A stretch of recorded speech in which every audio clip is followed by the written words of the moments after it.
Hey, everybody.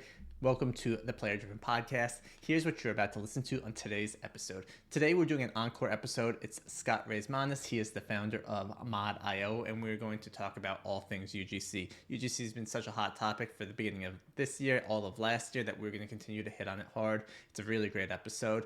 If you haven't been following Player Driven, we've been meeting and talking to all these amazing guests. We highly recommend you check it out at playerdriven.io. We're also on all the social networks there, so you can check it out as well.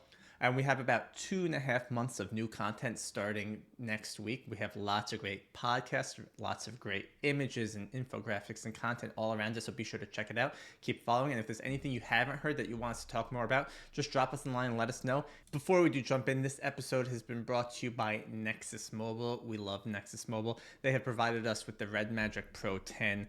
It is a quick phone for gamers. It has the Snapdragon 8 Gen 3, which is the latest version. It does not have any hiccups as you're playing games, as you're doing anything on there, whether it be multitasking, gaming, or just playing around.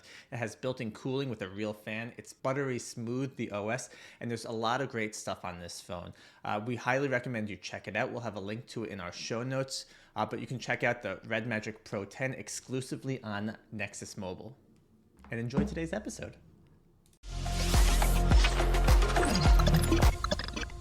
Welcome to the Player Driven Podcast. Today we have a really fun episode where we're going to be talking about user-generated content and modding. Can you believe that Baldur's Gate 3, which has been out for over a year now, recently has hit over 50 million mod downloads, and this was about 2 months ago, using user-generated content to help engage more players and get more people involved in the creative process. And I'm really excited to be talking to someone that helping enable this process. Today, we are talking to Scott Reismanis from Mod.io. He has a really cool background with UGC and all just modding in general, and I'm really excited to be talking more about this and learning more about this so we can talk more about it. So, Scott, thank you so much for joining us today. How are you? Is there anything you want to talk about yourself?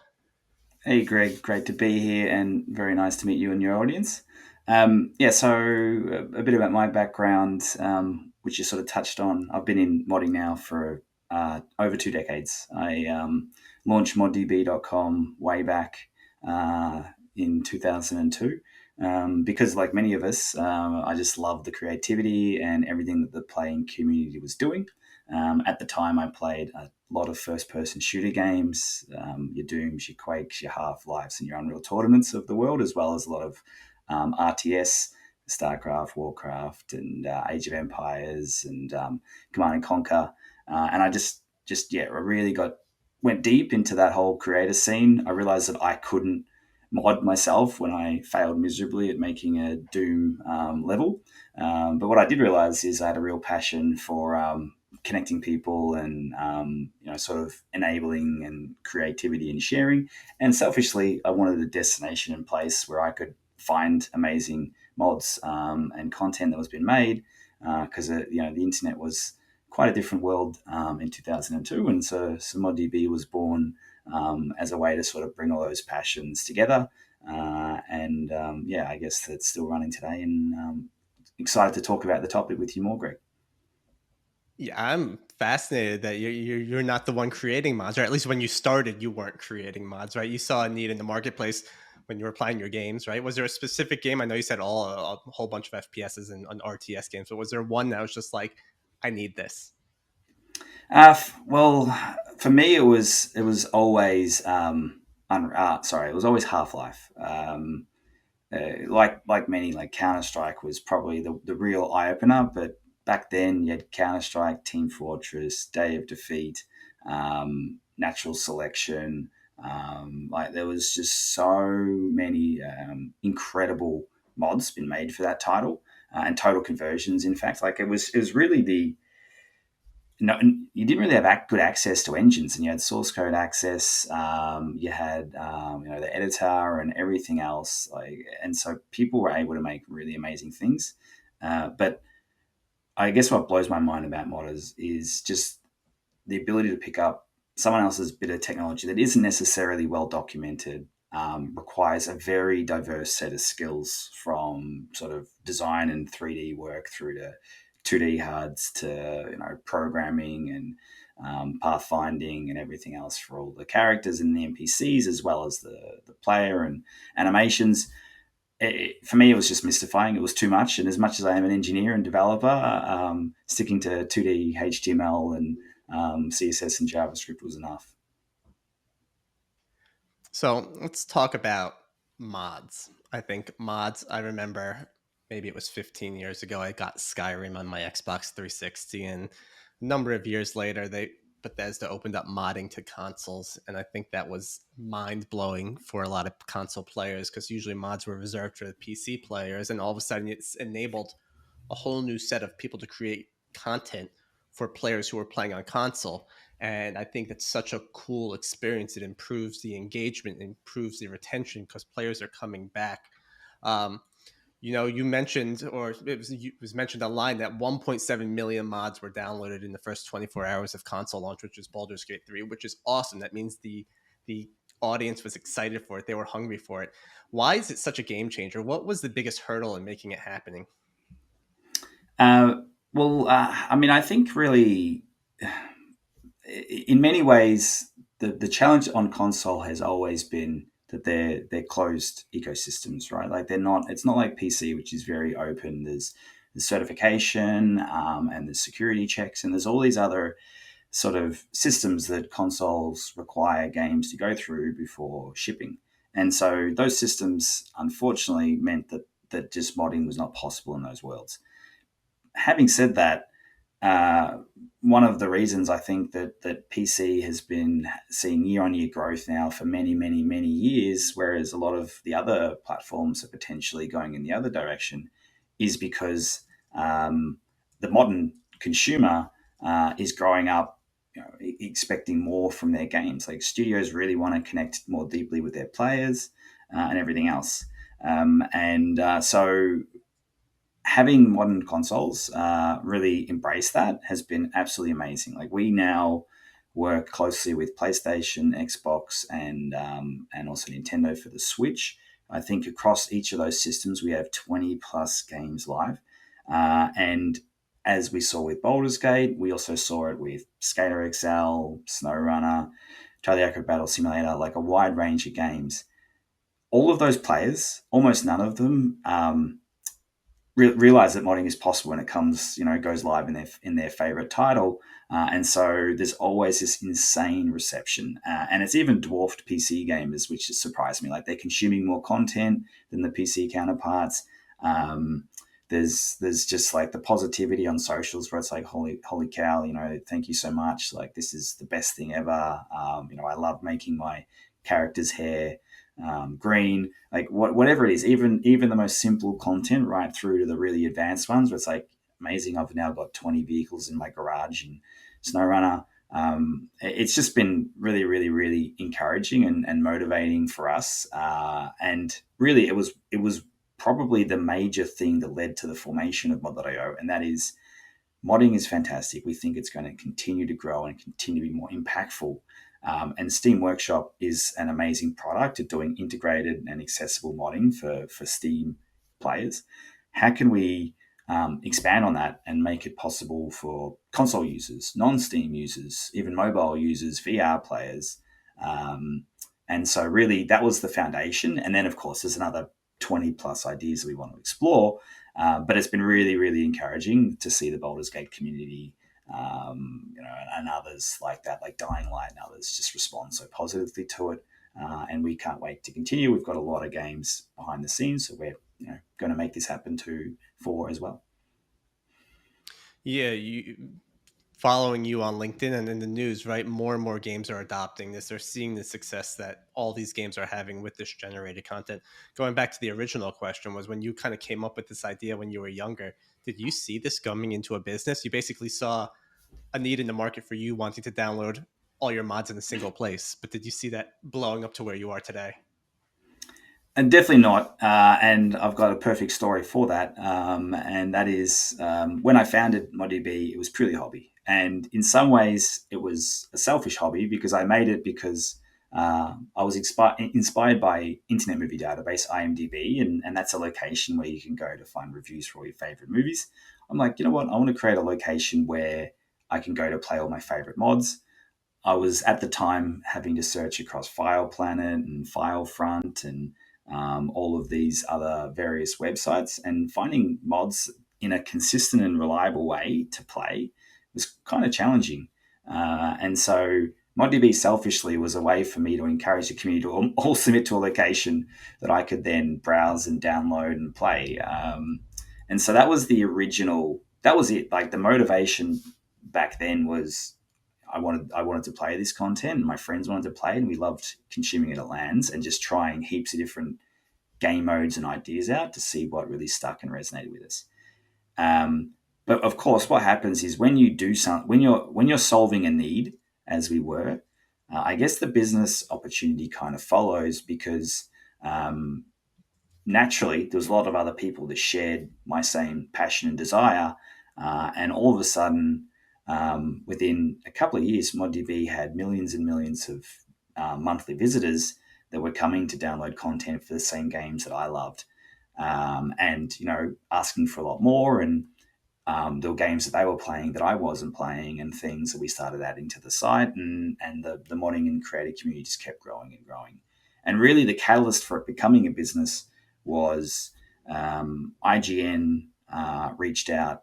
And this is going way back to 2006, and they said, "Hey, we're interested in modding." It was already a big part of File Planet and Planet Half-Life and all their various sites. Can we, acquire ModDB from you?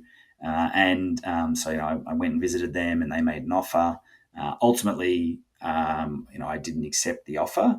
And ModDB was not making any revenue at that time. It was purely a hobby. But I thought, look, if they see a business and an opportunity here, then there must be something here. And so I quit my job and took a huge risk and spent the next few years growing ModDB. It was probably the best decision I made, because naturally that's led to Mod.io, and it's really been a defining part of my journey.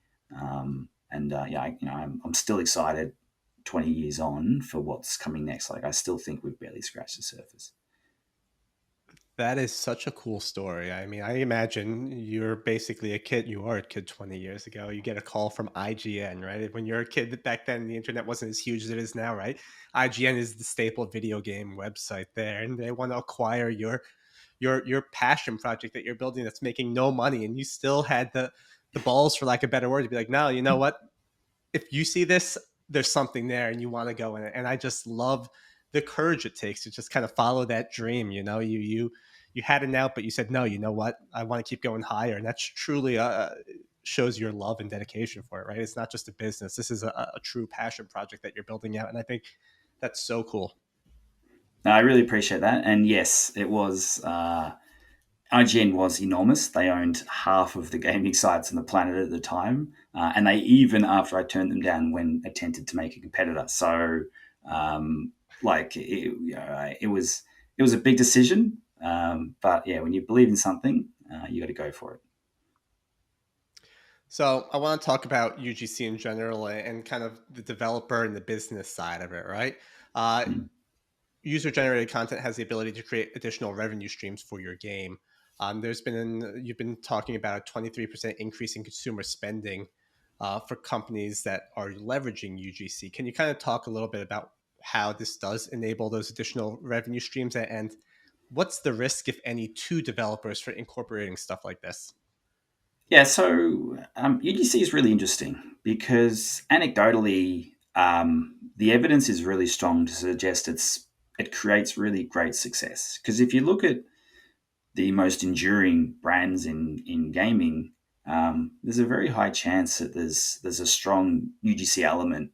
Either it's still strong today, or it was very strong in their formative years where they really built their audience and reputation. And so, when I talk about Half-Life as an example of the game that motivated me to start, and was the very first game listed on ModDB, they just released the Valve just released a massive modding update, and 50,000 concurrent users returned to the game. And that title, is probably, it's half our age, if not more. Like, it's phenomenal how strong it is and can be over a very long journey. So the business but it's all anecdotal. But the business case for UGC, and so we wanted to try to put actual real numbers behind this anecdotal evidence. And so it's not just UGC is good because it creates connected ecosystems, players, and community and creativity and things like the content side. What does it actually achieve for studios? And so we work with Simon Carlis from Game Discover Co. newsletter. If you're not subscribed, it's a fantastic industry analysis newsletter where he looks at all of the trends on all the various platforms and analyzes various things and what they do. And through Simon, we said, hey, can you research the topic of UGC and the impact it's had on the industry using Steam data over a 5-year period with like 1,000+ games, so that we could get a really good cross section of the industry. And so Simon went away with his data analysts and sort of looked at a normalized version of games without UGC and looked at a normalized versions of games with UGC to compare the difference. And using the metrics that they've estimated from the Steam data that's available, they were sort of able to determine a bunch of things. And the key ones, really it massively exceeded our own expectations, but the key ones were, one, as you said, 23% more revenue over that 5-year time frame appeared to occur for the games from UGC. So that's material, like a quarter more revenue. Like, that's quite incredible to consider that UGC can sort of create that. Two, when trying to determine the reason for that revenue, I mean, there's probably a lot of things that you can attribute to it, but the main one was the CCU, like the average CCU count of players over that time frame, was 90% higher in the games that UGC than those without. So they retained close to twice as many players as titles without that equivalent, I guess, content, cycle and sort of, flywheel that community is providing. And then finally, probably the other, I guess, the counterpoint to all of this is what if I, and a lot of studios ask us this, if I add free content in this UGC community to my title, yeah, I want that sort of engagement for my live service game, but isn't this going to compete with my business model of content updates and DLC and season passes? So we did our best to explore that question. And while the data on Steam is a little bit hard to estimate the changes, I think the median showed that at the low end, you still see a 4% uplift in those sales, and at the high end, you see like a 26% uplift. So UGC even helps sell through of DLC, and that's, I suspect, because you have a larger player base to sell through. And we have talked to partners like Saber and Focus and SnowRunner, who's been one of the longest games on mod.io and has us on pretty much every platform under the sun, about what what they want to reveal and share, and they validated that story. Like, they said that modding in their title has allowed it to go for 13 seasons, where if it didn't have all that content from the community been made in between those passes, maybe it wouldn't have been viable to continue shipping such for such a long period of time. And so that's amazing validation, like, and so good for them. So I think it's been good to put some of that anecdotal evidence that free modding can have a real strong commercial impact. But of course, there's obviously more than that for UGC. Like, there's other areas that you can pursue to create opportunity, and we see that in Fortnite and Roblox and Minecraft and Flight Simulator and Counter-Strike, that all have sort of various versions of creator economies enabled within their games. Do you think, I mean, are there actually still studios out there that are looking at UGC as potential competition for their own developers? Or do you think we're at a time where people have kind of embraced it and taken a look at it and say, hey, you know what? A lot of people like this car that they're downloading in this game. Maybe we should look to create some content pack for that. I don't think they see it as competition, but they see it as, we already have a really good go-to-market motion, and we don't necessarily want. We know what we're doing. We know what the returns are. The returns are good, and so let's not rock the apple cart. And so that's why I think you still don't see UGC in free-to-play games, even though I'd almost say it feels like the perfect fit, right? Because they're live service, they're all about player engagement and retention. And you would assume that, hey, adding UGC, like, that's what it's really strong at. It's really good at community and connectivity and everything else. But those games have a really big, content team. They have a proven way of doing business. UGC is a bit of an unknown and potentially a risk, and so it hasn't really emerged there. So I think they don't really the engagement is so critical. Like, we're in the attention economy right now. It is so hard to get, like Fortnite is just trying to become a bigger and bigger and bigger Goliath, and it does such a good job of serving, I guess, so many different needs of its playing community, that studios, I think, kind of almost need to consider, do they have to do that to probably survive in the modern economy? But yeah, like there's very big pockets of the industry where it still doesn't exist. Yeah, but I think we're starting to see a little bit of a change there, and maybe not. I say that, but I think about like games that are typically locked down, but you see Cyberpunk has some sort of DLC built into it. Again, Baldur's Gate, right? I feel like there might be genres that are off limits to DLC, but it doesn't seem like that's really the case anymore. It seems like even single player games are starting to embrace this a little more, and I think it's good because I think it's going to continue the engagement, continue players coming into to what you said earlier, right? Like, players probably like to see what they create and see people using it, so they're going to keep coming back and they're going to keep coming back, and I think it gives these games such legs that they haven't had before, and they can keep them running for years and years. I mean, you mentioned at some point that over 2,000 mods have already been created for Baldur's Gate 3, and it's been out for a little over 2 months now at this point, right?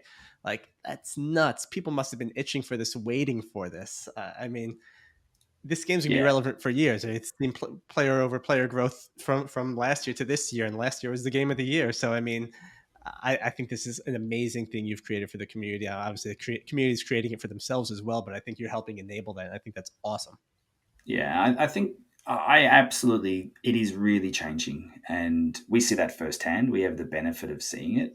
Um, and a lot of that, unfortunately, I can't share. But there's some amazing things. But the ones that are public, for example, is like we worked with Ubisoft for Anno for the 25th anniversary of that title, and I'm not sure that they've really done UGC in any game ever before.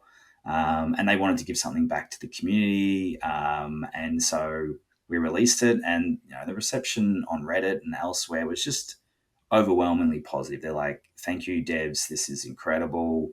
Like, this is one of the greatest features. It's never been so easy. Like, it's amazing." And so that's that's a major AAA studio that has thought, we'd like to dive into UGC more. I mean, Andrew Wilson at EA has been talking on their investor calls for a while now, the importance of creation within their future, and things.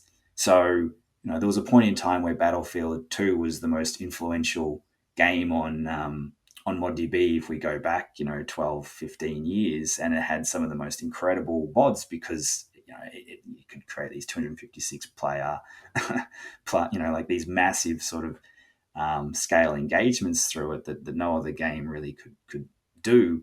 And that Battlefield really hasn't had UGC back in it for a very long time, but now they're starting, like, there is UGC sort of, back in Battlefield, and I suspect, they're looking at their other franchises in the same way.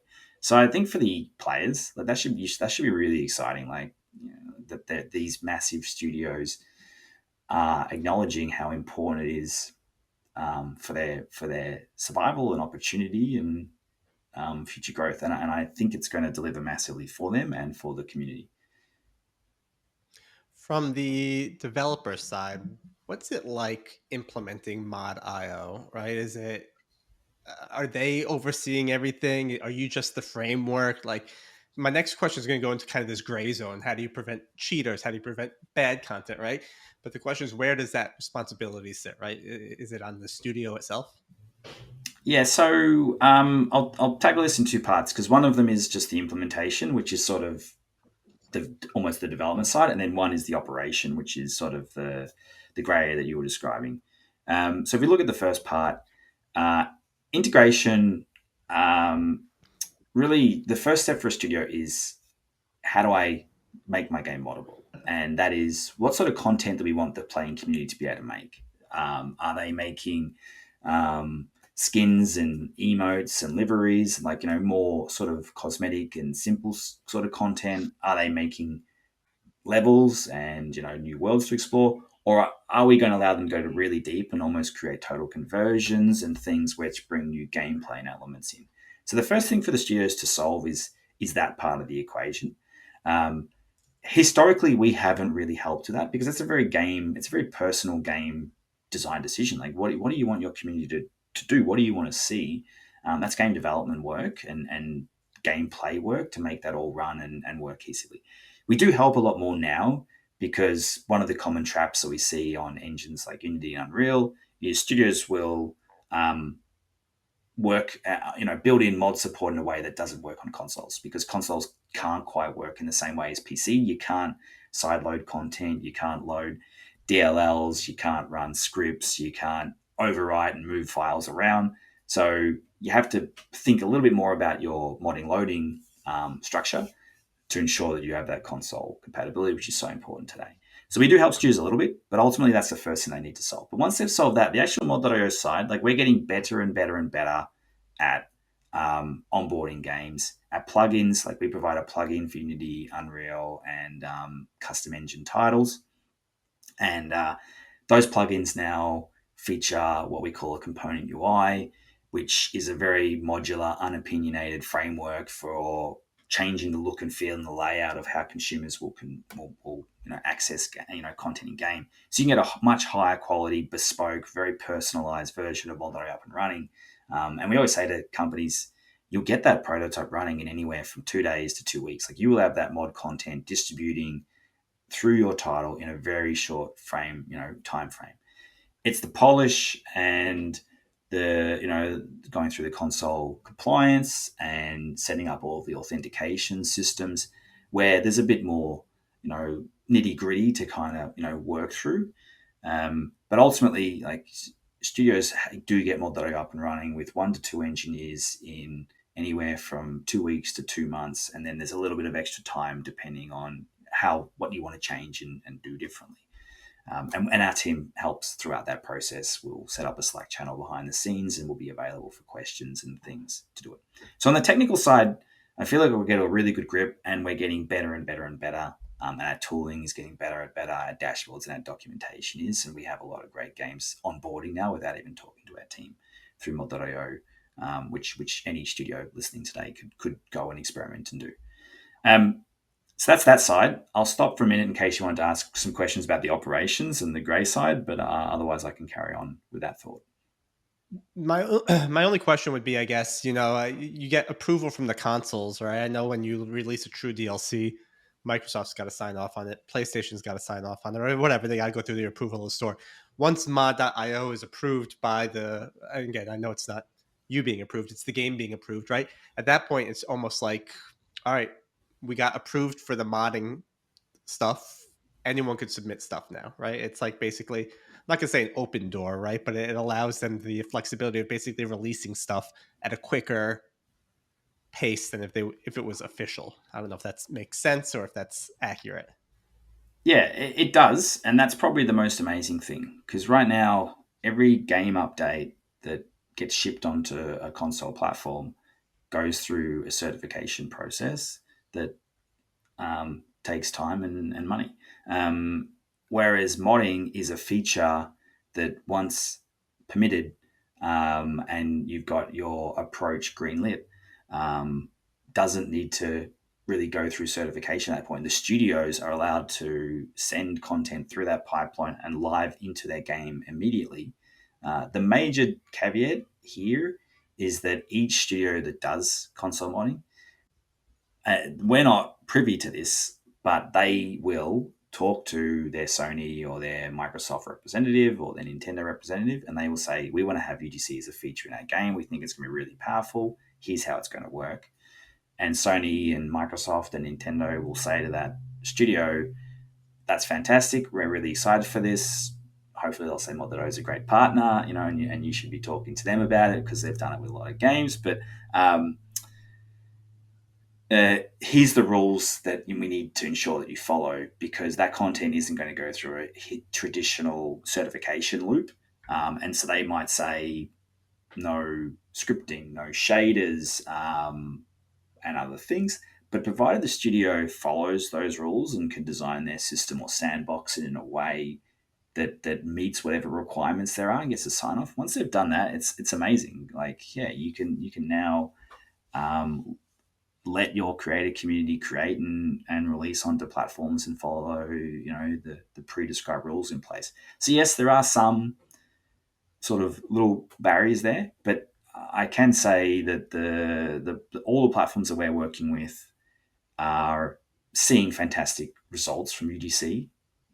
Like they're seeing really good player engagement and passion around it and response on socials. And that's really important for their business.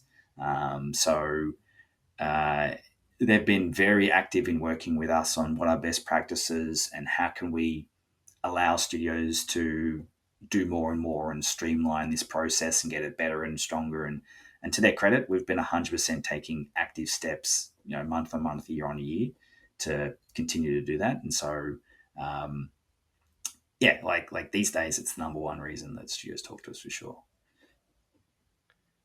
So I love that because you get the approval, you got to stay within your boundaries, you get the approval from Microsoft or PlayStation or Nintendo because they don't want to be the only console out there without modding, because then all of a sudden people are going to go play the game on another console. So that comes into the kind of that gray zone, right? How does the developer themselves oversee the content that's being submitted? Yeah, so there's again, it's one of those things where there's a bunch of different ways that it's been done historically. There's best practice, and then there's what studios want to do. So at mod.io, we've got like a 4-layered system to sort of help with content management. So there's the automated layer. So every time a piece of content comes into the system, it runs through all these automated checks, and that's looking, at the content itself, the images, the words, the metadata attached to it. Does it pass various checks? We also have a system we call the rules engine, which allows studios to plug in their own checks and things that they might want to do to validate the schema, to scan that content. We also scan it, for malware and these sorts of things. So there's the automated side of it that occurs, and we're looking at how can we continue to strengthen that? How can we use AI to identify, does it contain adult themes or whatever it might be, to try to at least pre-moderate and manage as much content as possible. That's step one. That's layer one. Layer two is layer one is the automated part that we have. The layer two is sort of the rules engine the studios can define, which again is still automated. So the layer three is really the curation, and studios can control how they want this to work. And the curation is what checks does that content need to go through to go live, and in some games where you're making that content using an in-game editor, and it's all very sandboxed and sanctioned, that content may go live immediately, because it's like a save file, right? Like, it'd be very weird to say save files need to go through a moderation check. So that content goes live immediately, because of the design of that game. But then you also have games where it's like, no, our content is made in Blender. It requires 3D assets. It requires, all this weird and, complex creation processes external to the game using external editors. And in which case, with the first party platform like the consoles, or just with that studio's own quality controls, they're like, no, we want to check and approve each content to make sure that it's compatible with the game, it doesn't cause crashes, it follows our acceptable use policy and content guidelines. And in which case, through mod.io, they can turn on those settings, so they can choose how strict it is. Like, are they checking everything? Are they checking only certain platforms? And various things. And then that just populates a queue behind the scenes that they see, all right, this is all the content. Their moderators and community managers need to approve that content. And the best practice and the best studios actually use this requirement as a way to excite and engage their audience by saying, all right, let's try to do this on a schedule. Like every week, let's drop new content from the community. And then that gives their playing community a reason each week to re-engage with their title, and they leverage that through their socials and their marketing channels to make that curation flow really strong for their title. And then the final thing is once that content is live, it's the discovery systems and community reporting. So the discovery systems are, it's all about servicing the best content, not the wrong content, and how do we continue to improve those algorithms. And the community reporting stuff is, and this is a requirement of all platforms and mod.io, that you must make all content reportable at all times.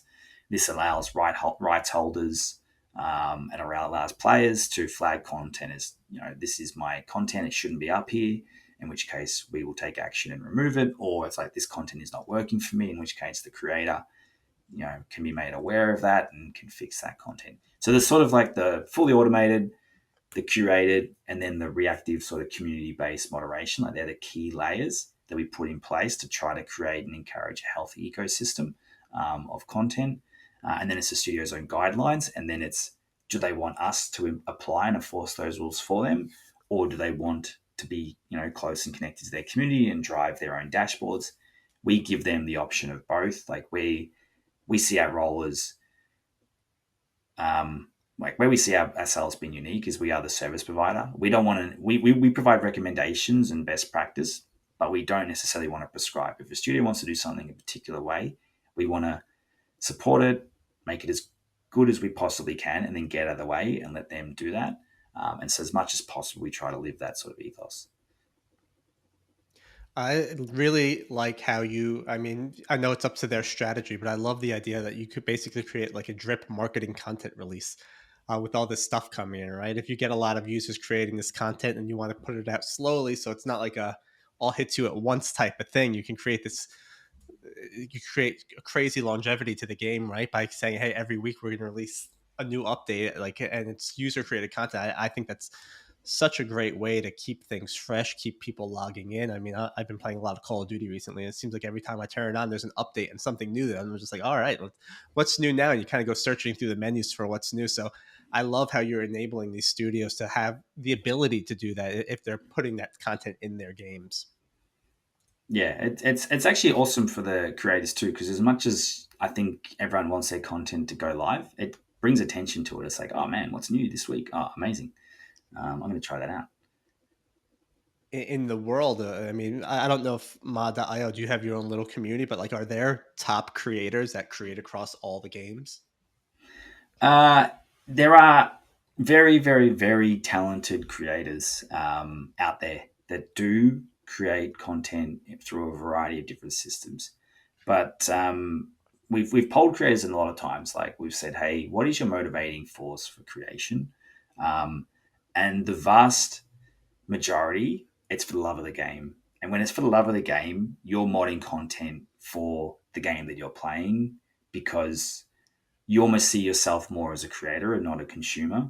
And that's what we always say to studios too. Like the beauty of modding is that you're unlocking the full potential of your entire audience because your consumers are getting more content to play, and your creators and your creative people have an outlet, for that creativity. And so the answer there is that, like, if I'm making mods for Baldur's Gate, I'm not going to necessarily be like, oh, I'm going to suddenly just start making mods for SnowRunner because I can, and it's also on mod.io. Like it's just not how they think. It's the game that they're playing in that moment, and they're loving and enjoying in the moment that they're engaging with and modding for. So that cross pollination is certainly important, and it's really important that we have a really strong relationship with creators. So studios that work with us, we can help give them a really accelerated head start and connection. And we've got all these systems like preview systems and betas and ways in which we really events and promotions and other means in which we can really help them connect with that creator community, seed their initial content, and hit the ground running with some amazing sample mods and stuff for their players to consume, and then massively build on that base. Like we really consider that a strength, and it's a really key focal point for us.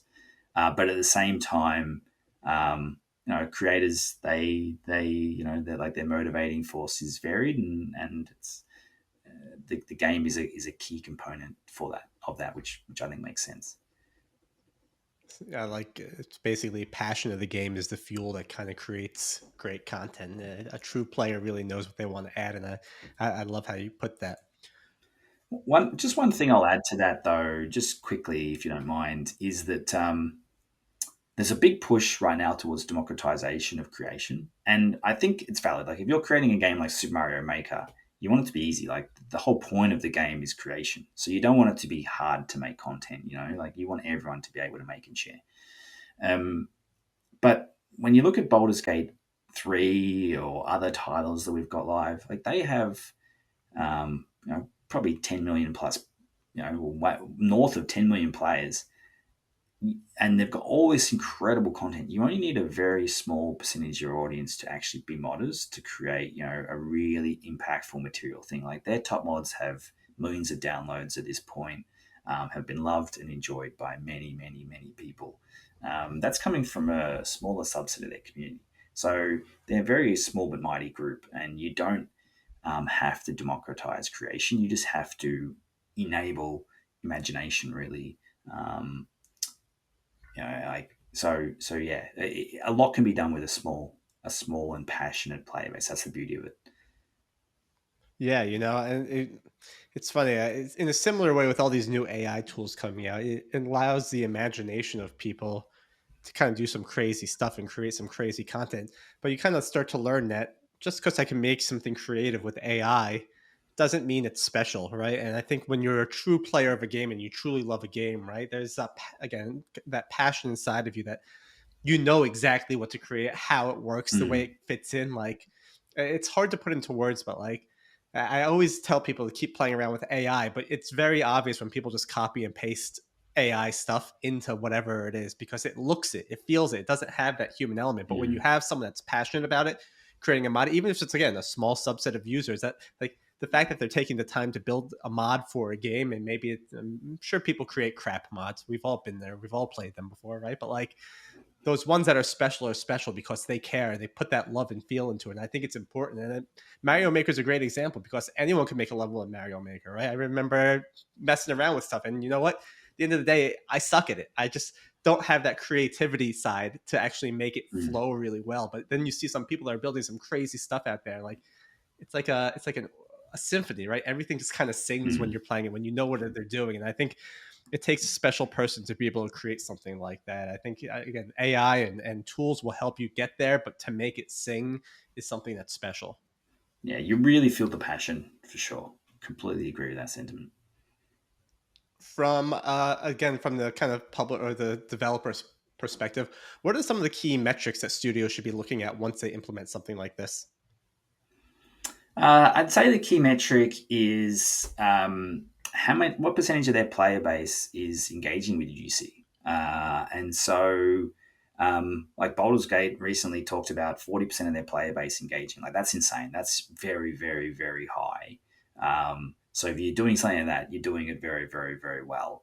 The norm is probably closer to 20% or the like. So, like they're double the norm, which shows how insane their player base is. But so, what percentage of your players? How much content is each player consuming? Is the average user downloading one mod a month or 8 mods a month? What sort of mods are they downloading? Like, I think one of the most amazing things about UGC is yes, it gives you content, yes, it gives you player engagement, but it also gives you insight. You can see what it is that your players want, and often it's not what you expect. Because I saw a great quote from a studio who's and this individual called Anton who's been working on this mobile title with UGC, and he said the best thing about UGC is that players will react to industry trends and memes and desires almost in real time, and that will get litmus tested, and they'll see if it sticks and if the community really likes it and it resonates. If you have to wait for a studio to respond to something that's currently trending in the industry, you're waiting months or years for that to go through their development cycle and pipeline, and by that point we've moved on to the next thing.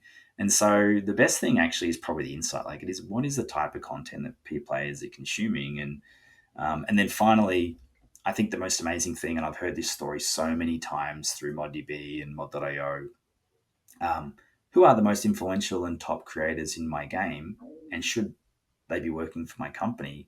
The amount of people who I've said, like I've talked to, and they say, "Hey, through ModDB, I started creating games and I got my first job at X. And I'm like, it is the best thing you could possibly have on your resume. Like the fact that you've shown the aptitude, the knowledge, the ability, the interest, the self motivation, and everything to be able to ship a mod.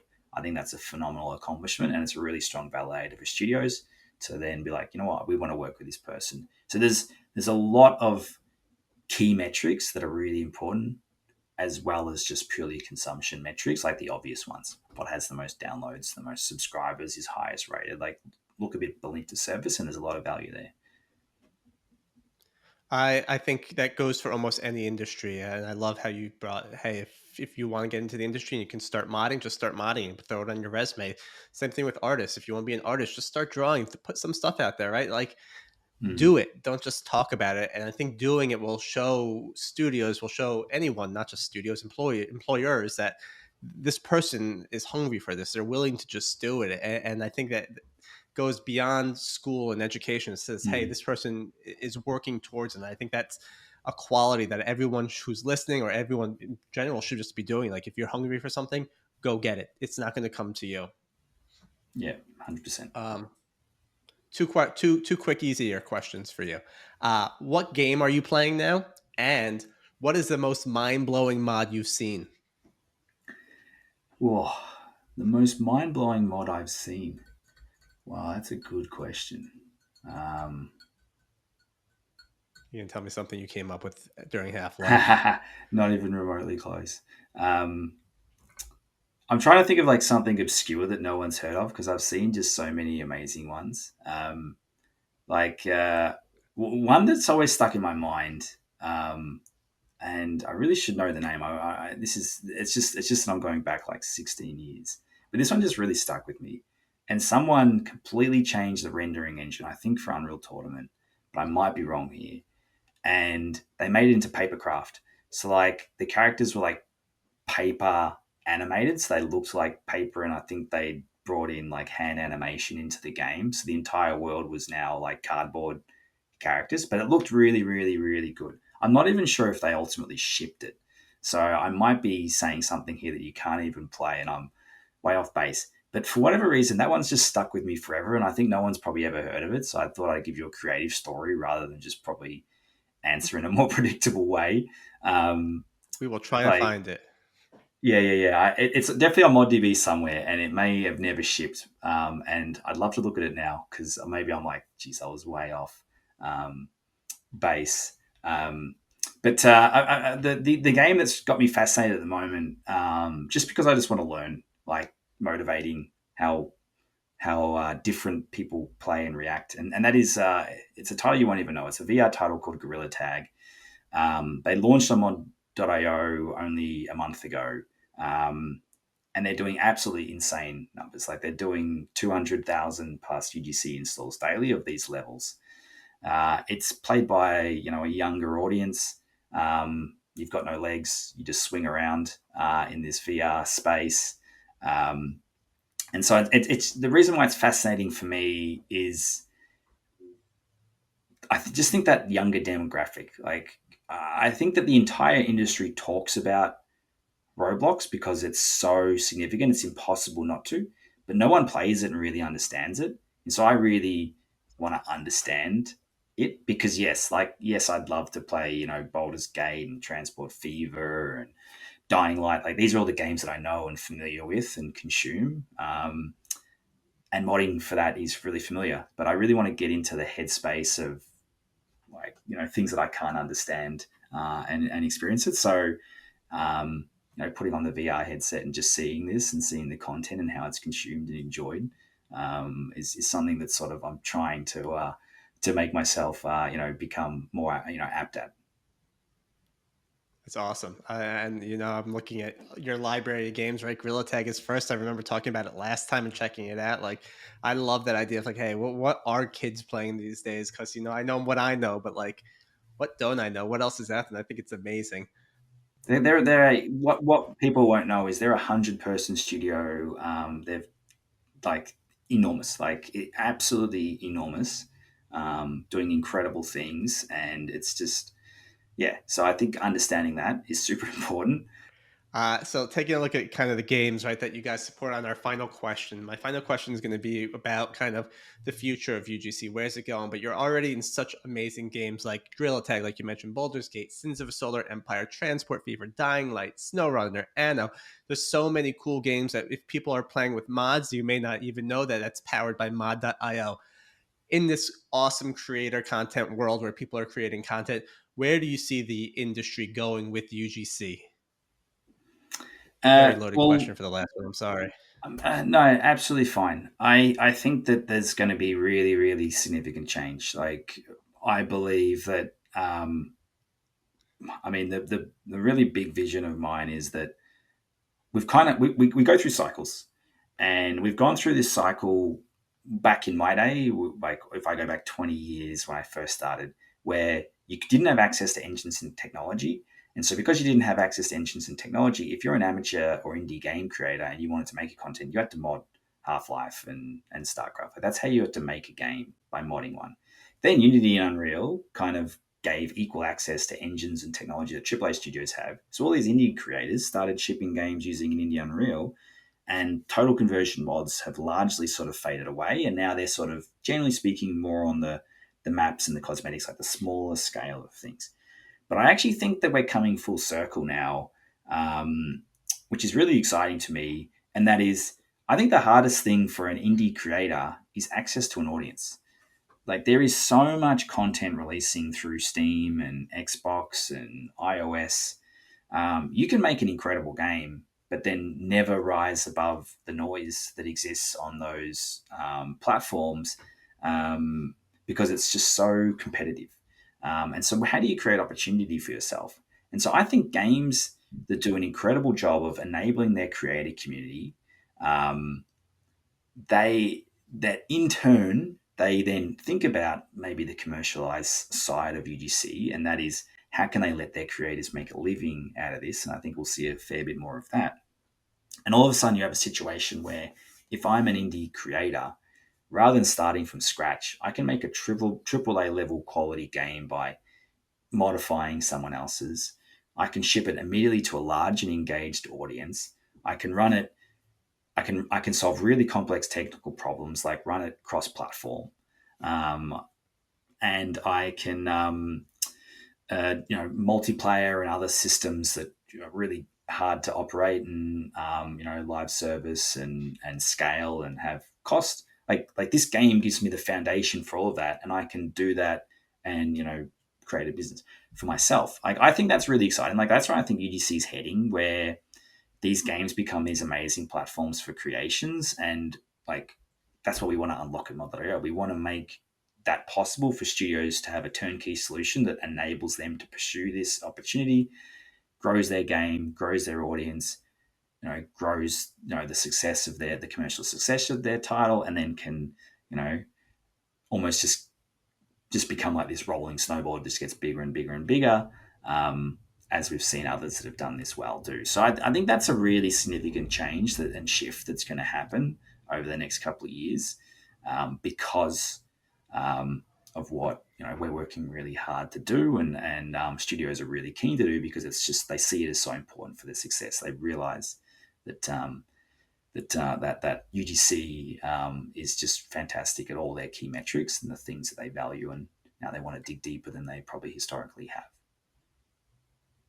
Yeah, I agree with that. I mean, you're enabling new content to keep these games going, not just on PC anymore, but on console as well. And I think you're creating a win-win-win solution for both studios, players, and creators. You're giving them all access to a tool set where it, again, is a win for everyone, because the more they play the game, the more content creators get to strut their stuff, the more players are involved in having fun with this stuff. So I think you are enabling this next generation to use their imagination to build something awesome and be in a triple A game and get that notoriety of having that. So I think it is awesome. I think you guys are primed for success, and I loved your story, from IGN trying to acquire you to just building out your passion project to being in the game of the year now. So congratulations to all that. Before we go, Scott, can you tell us where we can find you? And yeah. Yes. Well, you can find me on social media at Scott Reismanis if you can spell my name. LinkedIn as well. LinkedIn is the place to find me if you want to connect and talk about UGC strategy and theory for your own game. Very, very happy to share knowledge at any point in time. Otherwise, we always love to attend GDC and Gamescom and all the major trade shows. That's always a fantastic point to reach out. I'm Scott at mod.io. So yeah, please don't hesitate. Love to chat and hear what you have in mind. Yeah, we'll have links to Scott. We'll also have links to mod.io so you can check them out, see what's available there. Scott, I really appreciate your time and your patience with all this. It took us a while to connect because of everything that happened, but I appreciate this. I've learned a lot about UGC. I think you guys are really creating something great, and I'm looking forward to seeing it. So thank you for your time today. It's early. Scott's all the way in Australia. So I hope you have a great day today, and thank you again. Yeah, thank you too, Greg. It's been an absolute pleasure talking about it. I've enjoyed it greatly.